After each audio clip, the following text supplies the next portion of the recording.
Приветствую, друзья! Уверен, многие уже соскучились по недорогим, но круто звучащим наушникам от компании Knowledge Zenith. В данном случае, конечно, это будет его саб-бренд, но не суть. Сегодня мы познакомимся с еще одним убийцей бюджетного сегмента наушников, динамической моделью CCA CXS. Выглядит она, прямо скажем, неплохо, да и звучит просто сверхдостойно. О них сегодня и говорим. Поехали!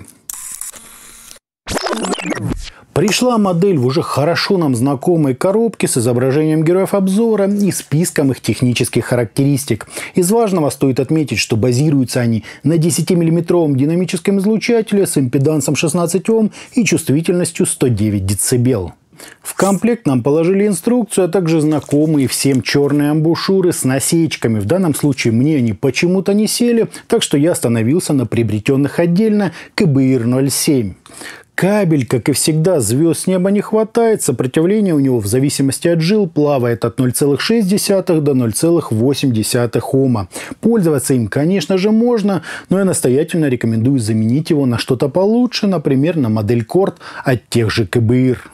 Сами чашечки полностью металлические, и вы не ошиблись, это действительно огромное отверстие в корпусе. Суть его не очень ясна, возможно, так они уменьшили или видоизменили акустическую камеру.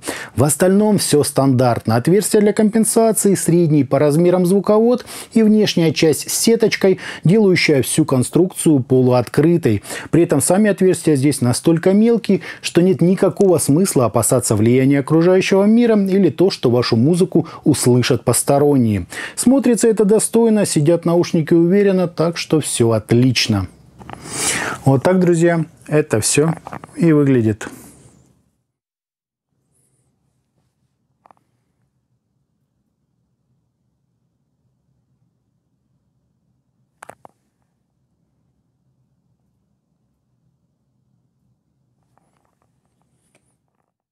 По измерениям у нас вполне стандартный импульс, небольшие расхождения между левым и правым каналом и искажения в пике, достигающие 0,6%, что очень даже приемлемо. Фаза ведет себя естественно, от затухания на 30 и 60 дБ соответствует где-то 76 и 97 миллисекундам с незначительными возмущениями в нижней половине спектра. По АЧХ же мы имеем подъем низких частот на 10 дБ с правильным заходом на середину, аналогичная по амплитуде выделение области разборчивости, пик имитации ушной раковины и акцент на 8 кГц для усиления резкости звучания. То есть все как по учебнику.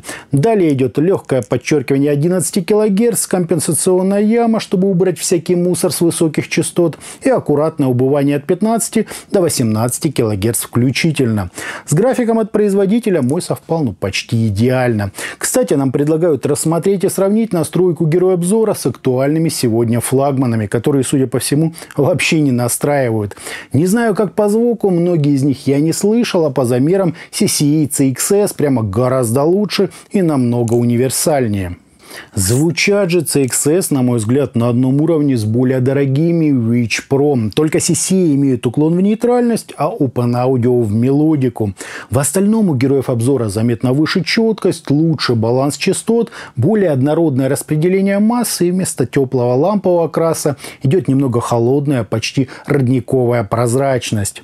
Естественно, по прорисовке и динамическому драйверу далеко до гибридной связки, однако в целом передача нюансов CXS мне понравилось даже больше. Скорее всего, дело в легковесности Witch Pro на верхней части спектра, где у CXS все куда более естественно. Из минусов передача сцены в глубину лучше происходит в Open Audio. Там действительно чувствуются эшелоны, то есть разделение оркестра по блокам. В CCA глубина также присутствует, но словно в 2 раза меньше. С одной стороны, в этом, конечно, есть положительные моменты, поскольку инструменты задних планов хорошо так приближены, а значит их легче отследить, да и в построении аудиального полотна доля их участия заметно увеличивается. С другой, как говорится, у сцены нет размаха, а значит меньше объем и нет той трехмерности, которую на самом деле можно было получить. Впрочем, здесь важно пояснить, что подобный эффект присутствует в любых наушниках с настройкой по Harman или приближенной к ней. Так что это, конечно, минус, но такой со звездочкой. Ну и поскольку это динамические наушники, нам никуда не уйти от легкого смягчения. Да, это не тот ламповый окрас, что нам давали Вич Про, однако у тембров есть и объем, и глубина, и выразительность. Так что это не ледышка и не сухарь, как кто-то мог бы подумать. Тут все на местах и всего в принципе хватает. При прямом сравнении с Trufer Holo последние требуют значительно больше мощности и словно задавлены на средних и высоких частотах. Звучание в них мне показалось чрезмерно зажатым и немного неестественным. В то время как музыка в CCA буквально льется, в Trufer это можно сравнить с необходимостью пробиваться сквозь какое-то препятствие. Не удивлюсь, если внутри у них стоит резистор или хороший такой слой демпфирующей ткани. То есть на слух Holo заметно дешевле и проще, чем CXS. По стилистике я бы разделил так. За своих особенностей Holo подойдет исключительно для мрачных стилей типа рока, металла или блюза. Вич Про хватает мелодики и пространства, чтобы прорисовать даже очень серьезный оркестр или сложный мультиинструментальный джаз. А CXS, добавок к перечисленному, принесут в звук массы, легкой холодности, что куда важнее реалистичности происходящего, раздвигая границы до практически всех ответвлений электронной музыки, фанка, соула, этники или вообще всего, что только можно вообразить.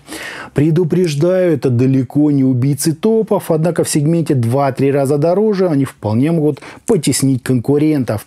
Я, признаться, от них в полнейшем восторге. Сначала были мясистые такие KZE SX, потом прозрачные и очень музыкальные CCA HM20, и теперь квинтэссенция всего этого в бюджетных CXS. По источникам, на удивление, мне куда больше понравилось, как герои обзора спились с мобильным ЦАПом Trufer Sheo, чем серьезной стационарной связкой из SMSL DO200 MK2 и усилителя HO200.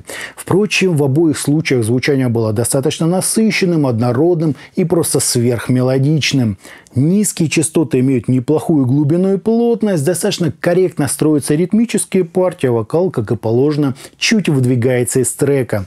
Серединка обладает тончайшим таким налетом теплоты и реально неплохой разборчивостью. Дополняют же картину продолжительные, но совершенно беспроблемные верха. Конечно, они не могут похвастаться какими-то сверхразборчивыми шлейфами или утонченными затуханиями, но перкуссии хватает и яркости, и агрессии, а струны затухают в акустическом смысле вполне естественно. И при этом ничего не режет, не сыпет и не ярчит. То есть абсолютный комфорт. Итогом, динамические наушники CCA CXS полностью, на мой взгляд, заслуживают звания лучших бюджетных наушников на начало 2023 года. В Knowledge Zenith не просто подобрали качественный излучатель, им еще и удалось сделать максимально грамотную его настройку, не требующую какой-либо доработки эквалайзером.